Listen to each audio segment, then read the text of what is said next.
What if the man promising you marriage was actually planning your murder? For 6 years, no one suspected a mild mannered school teacher from Karnataka was secretly killing women.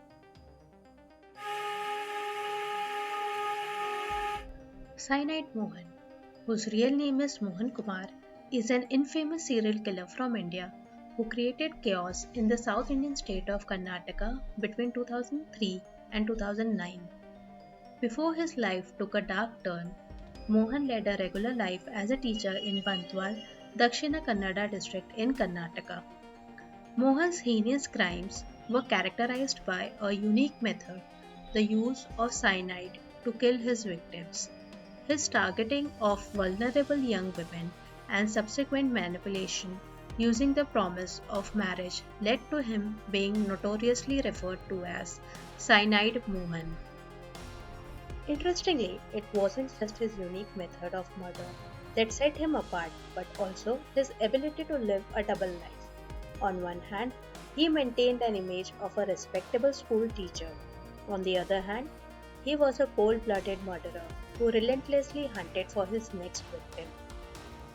His nefarious activities came to light only after the mysterious death of several young women across various towns in Karnataka began to draw the attention of police authorities.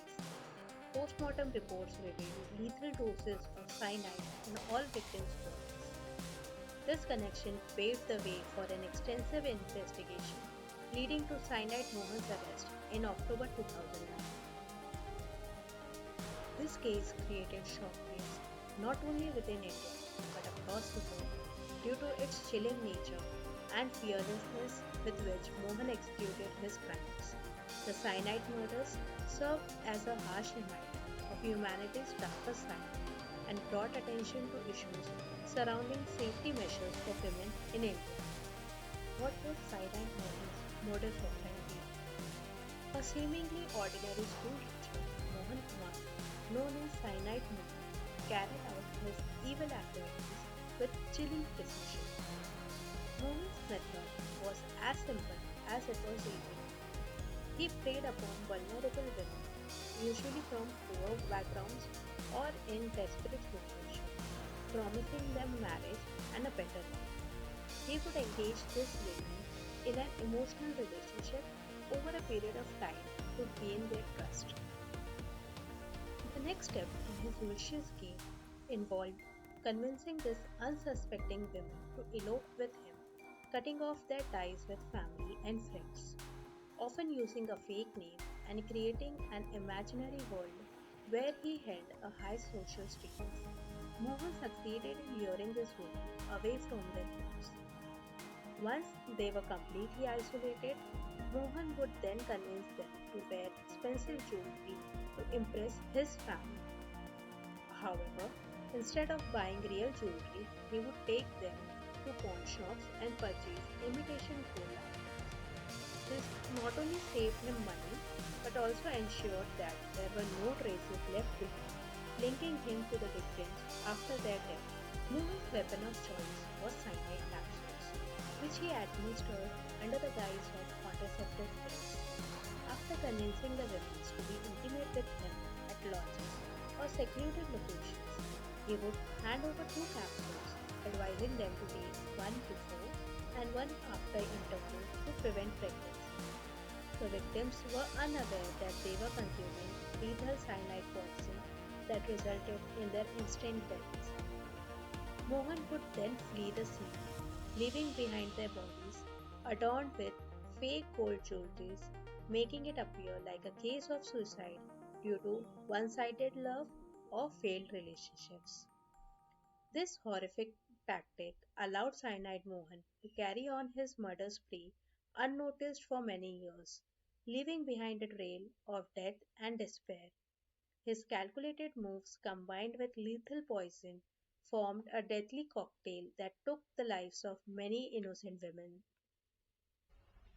The trial and conviction of Cyanide Mohan. Cyanide Mohan's reign of terror was finally halted when he was arrested in October 2009. This marked the beginning of a complex and drawn out legal process that would eventually lead to his conviction for multiple murders. His trial revealed chilling details about his methods and how he manipulated the trust of innocent women, resulting in their tragic ends. In February 2013, 4 years after his arrest, Mohan was convicted for the murder of 22-year-old women from Bantwal, marking his first conviction. Over the course of several trials spanning nearly a decade, Mohan was convicted for 20 different cases. Each case revealed a similar pattern: betrayal, deception, and a cold blooded murder. The prosecution relied heavily on circumstantial evidence due to the absence of direct eyewitness and confessions. However, they successfully established links between Mohan and his victims through mobile phone records, statements from goldsmiths who sold him cyanide under false pretenses, and testimonies from bus conductors who remembered him traveling with different women. Mohan's defense argued lack of concrete evidence linking him directly to the crime but failed to convince the court. The severity of his crimes led to him receiving death sentence in 5 cases as well as life imprisonment in others. Mohan Kumar now serves a life imprisonment in Hindalga Central Prison. A man who once shaped young minds destroyed lives instead.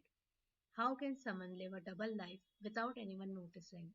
Let us know your thoughts in the comments. Follow the Indian Casebook for more true crime stories.